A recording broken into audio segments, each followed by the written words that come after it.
Assalamualaikum warahmatullahi wabarakatuh. Perkenalkan saya dengan Rosdiana Raung. Kali ini kita berjumpa lagi dalam materi dasar-dasar manajemen rantai pasok dan kita akan membahas tentang komponen rantai pasok, peran dan tugasnya. Selamat menyimak.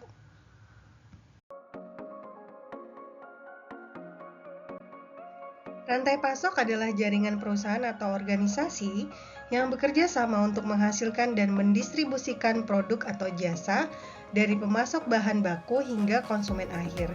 Setiap entitas dalam rantai ini memainkan peran penting dalam memastikan produk atau jasa yang dihasilkan dapat mencapai konsumen dengan kualitas yang baik dan tepat waktu.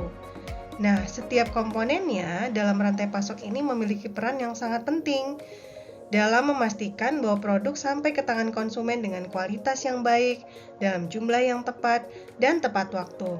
Kerjasama yang baik antar pemasok, produsen, distributor, pengecer, dan konsumen adalah kunci keberhasilan rantai pasok secara keseluruhan. Siapa saja sih yang terlibat dalam komponen rantai pasok? Kita lihat pada slide berikutnya.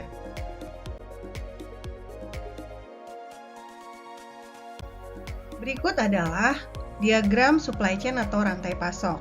Pada diagram ini kita bisa melihat komponen dan alur yang berperan pada rantai pasok. Yang pertama adalah raw material atau bahan baku, di mana bahan baku ini akan dibawa supplier atau pemasok kepada produsen, biasanya yaitu perusahaan manufacturing. Nah, pada perusahaan ini atau produsen, bahan baku tadi akan diolah menjadi bahan jadi yang nanti akan disiap didistribusikan atau dipasarkan kepada konsumen.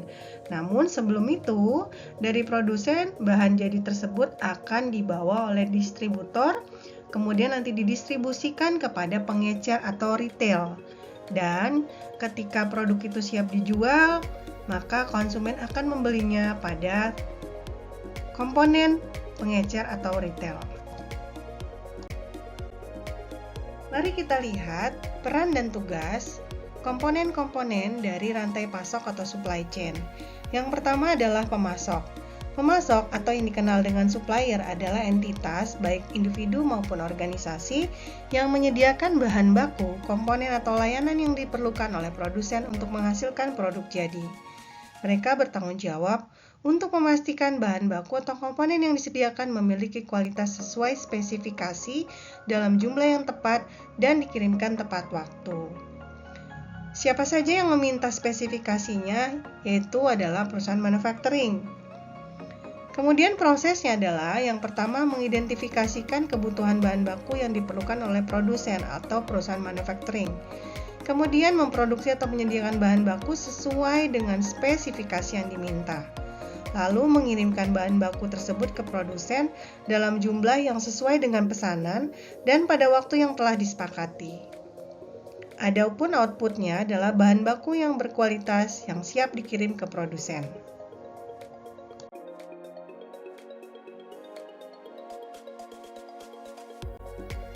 Berikutnya adalah produsen. Produsen setelah menerima bahan baku dari supplier, maka produsen atau manufacturers akan mengubah bahan baku tersebut atau komponen tersebut menjadi produk jadi melalui proses produksi.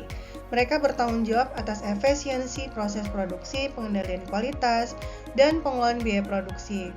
Produsen juga berperan dalam inovasi produk dan pengembangan produk baru. Adapun prosesnya yaitu yang pertama menerima bahan baku dari berbagai pemasok, kemudian memproses bahan baku menjadi produk jadi melalui serangkaian tahap produksi seperti contohnya ada perakitan atau assembling, kemudian ada pemotongan, penjahitan, dan pengecekan kualitas pastinya. Lalu kemudian produk jadi tersebut siap dikemas untuk nanti kemudian didistribusikan. Nah, outputnya adalah produk jadi yang siap untuk didistribusikan. Contohnya seperti apa sih? Misalnya seperti barang-barang elektronik, televisi, kulkas, dan lain sebagainya.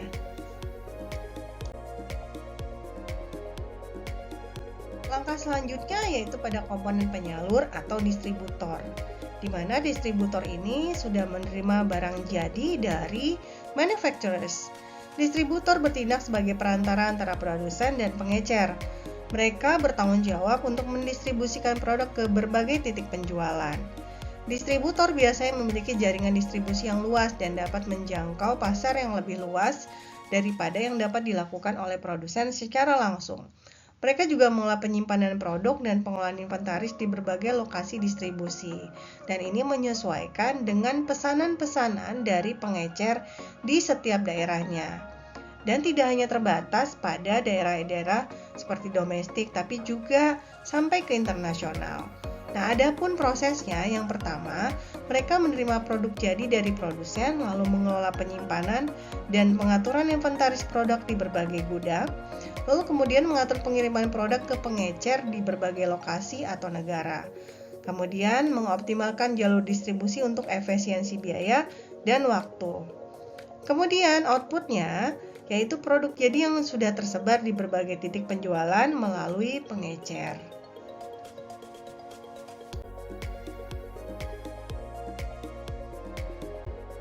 Langkah berikutnya, sebelum barang jadi diterima oleh konsumen, maka berada pada komponen pengecer atau retailers. Pengecer akan menerima barang jadi dari distributor, di mana pengecer adalah entitas yang menjual produk jadi langsung kepada konsumen akhir. Mereka juga bertanggung jawab untuk menampilkan produk dengan cara yang menarik, memberikan pelayanan kepada pelanggan, dan menangani pengembalian produk jika diperlukan. Pengecer seringkali menjadi wajah dari produk dan memiliki peran penting dalam pengalaman konsumen. Sehingga pengecer ini berhubungan langsung dengan konsumen, mereka juga melakukan promosi dan strategi marketing di dalamnya. Apa sih proses yang dilakukan pada pengecer? Yang pertama, mereka pastinya menerima produk dari distributor, lalu menyusun dan menampilkan produk baik di toko atau platform penjualan online dengan cara yang menarik bagi konsumen, melakukan promosi-promosi dan strategi marketing lainnya atau pemasaran. Kemudian melayani konsumen yang membeli produk, termasuk menangani transaksi penjualan dan memberikan layanan kepada pelanggan. Oleh karena itu, outputnya adalah produk yang siap dijual langsung kepada konsumen akhir. Nah, tahapan akhir yaitu komponen dari supply chain, yaitu adalah konsumen atau istilah asingnya adalah consumers. Konsumen adalah pengguna akhir dari produk atau jasa yang dihasilkan dalam rantai pasok. Mereka adalah tujuan akhir dari seluruh rantai pasok dan kebutuhan serta preferensi mereka mempengaruhi setiap keputusan dalam rantai pasok, karena mereka adalah bertindak sebagai user. Oleh karena itu, kepuasan konsumen adalah indikator utama keberhasilan rantai pasok secara keseluruhan. Karena jika konsumen merasa puas, maka proses dari rantai pasok itu akan selalu berjalan secara berkesinambungan. Adapun prosesnya, mereka akan membeli produk dari pengecer, kemudian menggunakan produk sesuai kebutuhan dan mereka akan mengulang kembali jika produk itu dibutuhkan kembali. Kemudian akan memberikan umpan balik tentang produk yang dapat mempengaruhi pengalaman dan pengembangan produk di masa yang akan datang. Oleh karena itu, posisi konsumen sangat penting dalam rantai pasok, karena juga akan memberikan gambaran keberlangsungan dari produk yang akan dijual atau dipasarkan atau yang ditawarkan dalam rantai pasok. Adapun outputnya, pengalaman penggunaan produk dan umpan balik yang dapat mempengaruhi keputusan bisnis. Berikut saya akan memberikan contoh bagaimana sebuah rantai pasok di perusahaan sepatu. Sebagai contoh, supplier atau perusahaan karet di Indonesia menyuplai bahan baku karet ke pabrik sepatu. Di sini perannya, pemasok harus menyediakan karet berkualitas tinggi yang bisa digunakan untuk sol sepatu. Kemudian, ketika sampai kepada produsen, salah satu contohnya pabrik sepatu di Vietnam mengolah karet dari pemasok menjadi sepatu olahraga. Nah, di sini peran sebagai produsen, mereka akan mengubah bahan baku tersebut menjadi sepatu melalui proses produksi yang efisien seperti pemotongan, penjahitan, dan penyelesaian akhir, di mana akan dikombinasikan dengan bahan baku yang lainnya sehingga menjadi produk sepatu yang nantinya akan siap dipasarkan. Namun sebelum dipasarkan, produk jadi tersebut akan didistribusikan kepada distributor. Oleh karena itu, sebuah perusahaan distribusi internasional mengambil produk jadi dari pabrik Vietnam dan mendistribusikannya ke berbagai negara, misalnya dengan merek tertentu.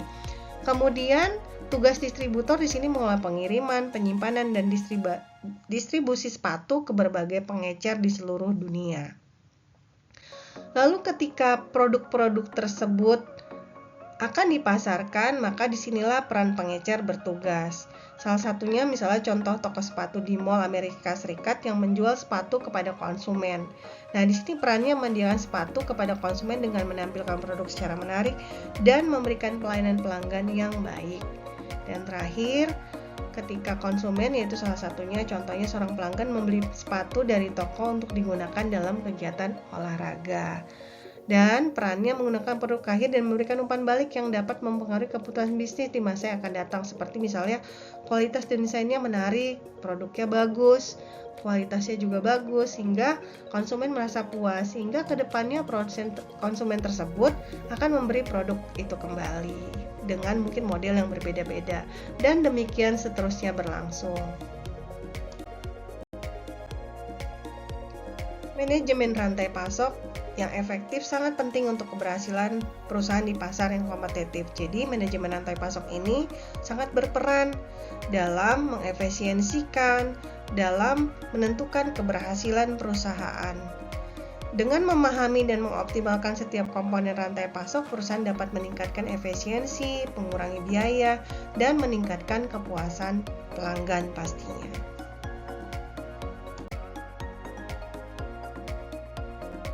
Baiklah, kita sudah sampai kepada penghujung materi. Untuk sebagai penguatan, kalian boleh mengklik video yang sudah saya sematkan dalam presentasi ini yang dibuat oleh sumber kanal Mercy Corps Indonesia, di mana video itu akan memperkuat pemahaman kalian tentang manajemen rantai pasok. Nah, sebagai penutup, izinkan saya menyampaikan sebuah pantun. Membawa air panas jangan sampai tumpah, karena hal itu menimbulkan bahaya. Jika ilmu sudah berlimpah, jangan lupa untuk menularkannya. Terima kasih atas perhatiannya. Sampai ketemu lagi pada materi-materi yang menarik selanjutnya.